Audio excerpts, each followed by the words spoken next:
Terra Firma. Olá pessoal, esse aqui é o canal Terra Firma Society. Eu convidar você para deixar o like, o dislike, se inscrever no canal, vir participar da comunidade Terra Firmeza, ser mais um aqui a ver sobre séries, filmes, música, essa miscelânea aqui que eu trago para vocês de indicações e de salientar algumas coisas dessas obras. Até para quem já assistiu e para quem não assistiu ainda e está procurando algo para poder ver aí de interessante. Beleza? Hoje eu vou falar de um documentário, eu gosto muito de documentário. Se você olhar aqui na playlist de documentário, você vai ver uma porrada de coisa. E esse aqui chama Crack, Cocaína, Corrupção e Conspiração. Ele é de 2021 e ele é muito interessante. E ele vai estar correlacionado aqui com vídeos que eu já fiz aqui no canal. Como a primeira temporada da história do hip hop, Pablo Escobar, tá? Aquele que eu falei do cara lá da Cocaine Cowboys, tá? Ele tem tudo a ver com isso daqui. O que acontece? Ele vai contar como que foi criado o crack, como do que ele começa numa grande recessão americana no começo dos anos 80. Onde você tem essa história já muito bem contada, mas que aqui vai ser muito detalhada. E com depoimentos de traficantes, de policiais, de usuários, né? Ele nasce no bairro do Brooklyn, lá do Todo Mundo Odeia o Chris. Quando você está acompanhando o Todo Mundo Odeia o Chris, você já está no desdobramento da primeira onda do crack, chamado crack cocaine, né? Que você vai ter ali. Então, eu sempre conto essa história e nunca é demais, porque às vezes tem gente nova no canal. A brincadeira lá das pessoas, das mães olharem e o Júlio e o Chris falar que o Júlio é o pai dele, que ele mora com o pai dele, que eles ficam tipo, ou você tá mentindo, ou nossa, que coisa que você tá contando, tipo, meu, eu não acredito que você mora com seu pai. Porque naquele bairro, no Bed-Stuy e no Brooklyn ali, que é onde nasce, e aqui ele vai contar o cara que eles vão contar a história de como foi feita a primeira pedra, como que isso se alastrou pelos Estados Unidos, por que ela se alastrou, né? E a destruição que ela causou. Então, quando acontece isso, é porque nesse bairro, por exemplo, do Brooklyn, de Nova York, principalmente no Bed-Stuy, que é o bairro do Chris, 50% dos homens morreram, tá? Mas uma grande parte deles foram presos.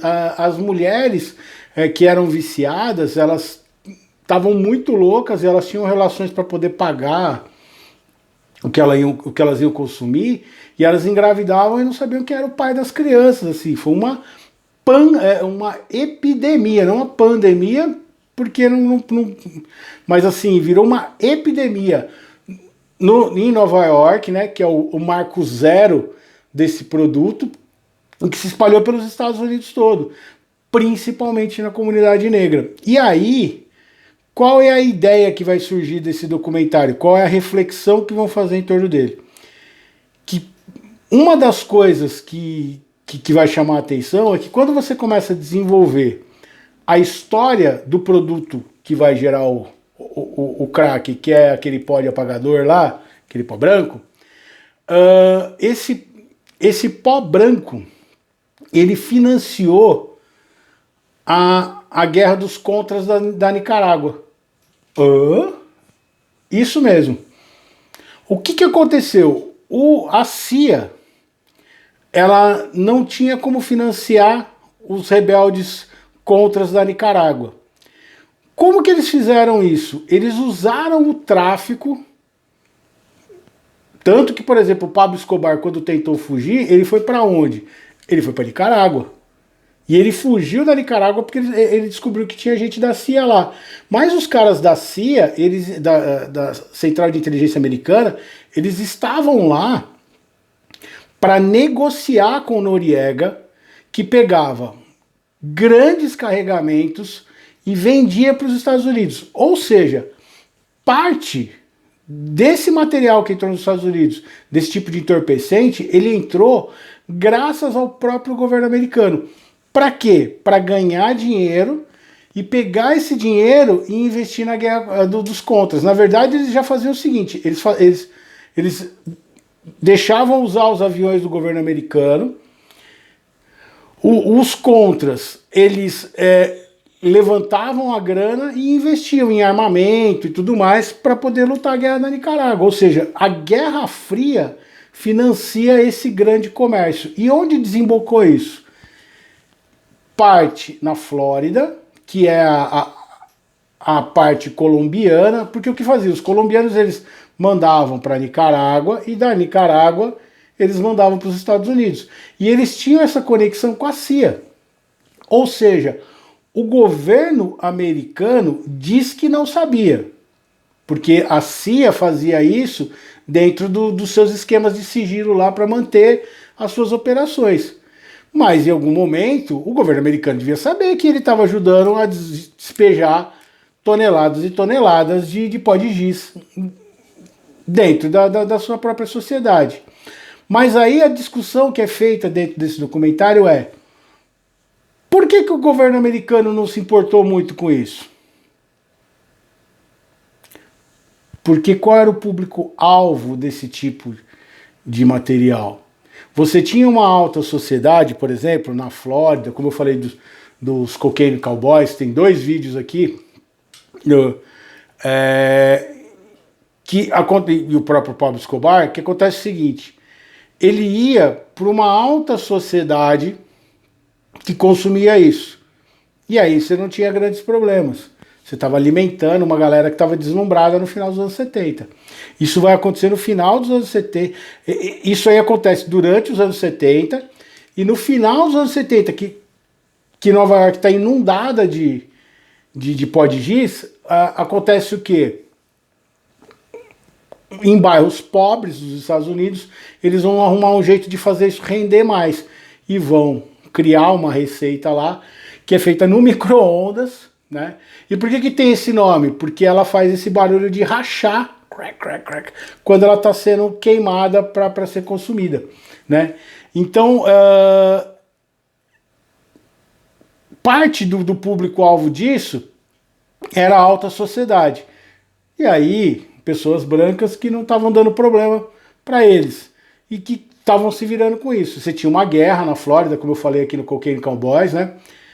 Mas o segundo grande ponto, e que virou uma grande epidemia dentro dos Estados Unidos, que precisou de campanhas, o governo começou a ver que tinha, assim, o bairro de Bed-Stuy, ele virou um lugar de ninguém. Nesse documentário, quando você assiste como ficaram esses bairros, principalmente os bairros negros americanos, você vê que houve uma devastação total. E aí vem a segunda discussão que é proposta. Por que eles não fizeram nada? Porque eram bairros negros. A ideia era de fazer um grande... Eles colocam aqui no documentário, não pode afirmar que sim, nem afirmar que não. Mas do jeito que é colocado aqui no documentário, é muito doido você virar os olhos e falar que isso não aconteceu. Que não se fazia nada e despejava esse material lá e fazia esse material girar e se transformar na pedra, porque ele estava acabando com a comunidade negra de Nova York e de outros lugares, conforme ele foi se popularizando nos Estados Unidos. Então foi uma droga que trouxe muito dinheiro. Então tem traficantes lá, caras assim, traficantes da região de Bed-Stuy, porque principalmente eles vão focar nessa ideia de Nova York, mas que vai virar uma epidemia nacional, né? E aí, quando que o governo vai, que é a crítica deles, quando que o governo vai começar a fazer alguma coisa em relação a essa disseminação desse produto e ao mal que ele estava causando?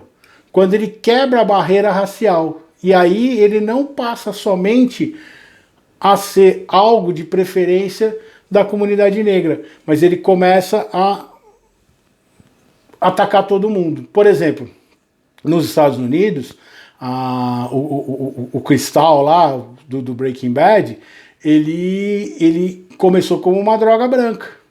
Você entendeu? Da comunidade branca, vendida por motoqueiros e consumida principalmente no sul dos Estados Unidos. E caminhoneiros para ficar acordado. Essa que trata aqui do documentário, ela começa na comunidade negra e depois ela vai transcender essa barreira racial. E só aí é que o governo americano vai começar a fazer alguma coisa e tudo mais. E aí eles vão mostrar como que... Por que o governo sabia que a CIA financiava isso e não fez nada?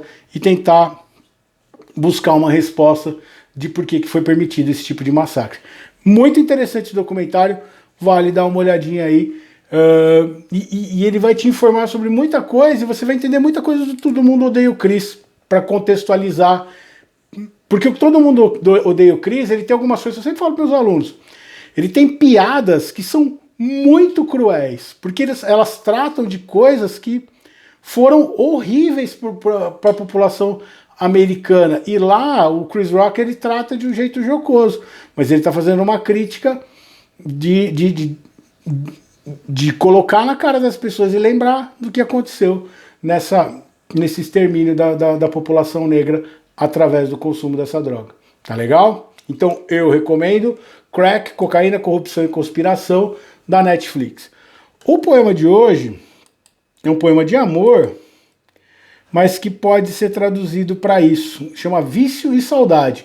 Então é um poema que eu fiz quando você está namorando, né, tal, que você quer ver a pessoa, você tá longe dela, você fica querendo notícias, você olha a foto, você quer estar junto, não sei o que, você fica viciado na pessoa.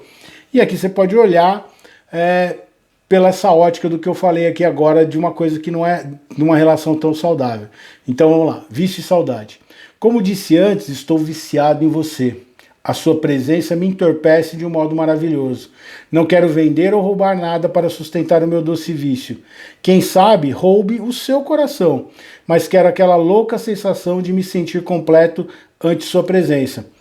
Quero aquela alegria de ver o seu sorriso brotando de algo nonsense dito por algum de nós. Porque quando estamos assim, tudo fica leve, tudo tem um certo ar surreal, pois a nossa realidade em conjunto traz um sentimento tão crescente que a saudade pode ser traduzida apenas pela palavra abstinência. E agora, pela sua falta, sei que estou em uma crise. Você sente muito a falta de algo que te faz bem. E às vezes isso te faz bem, mas te faz bem te fazendo mal. Não é o caso aqui do poema, né? Tanto que eu casei e a gente está junto até hoje, alimentando esse vício mútuo. Você vai criando uma certa tolerância às doses, né? Mas o que acontece? Quando você ouve a música Master of Puppets, do Metallica, que ficou famosa agora de novo no Stranger Things, a música ela tá tratando disso. Quem é o mestre dos fantoches? A droga. E aí ele fica... Então a música ela tem toda aquela aceleração da noia da pessoa que está sem, e por um breve momento na música ela tem um momento que a pessoa está ante aquilo que traz um momento sublime, que é a passagem da música que é lenta e tem um só que você tem um momento sublime e vai passando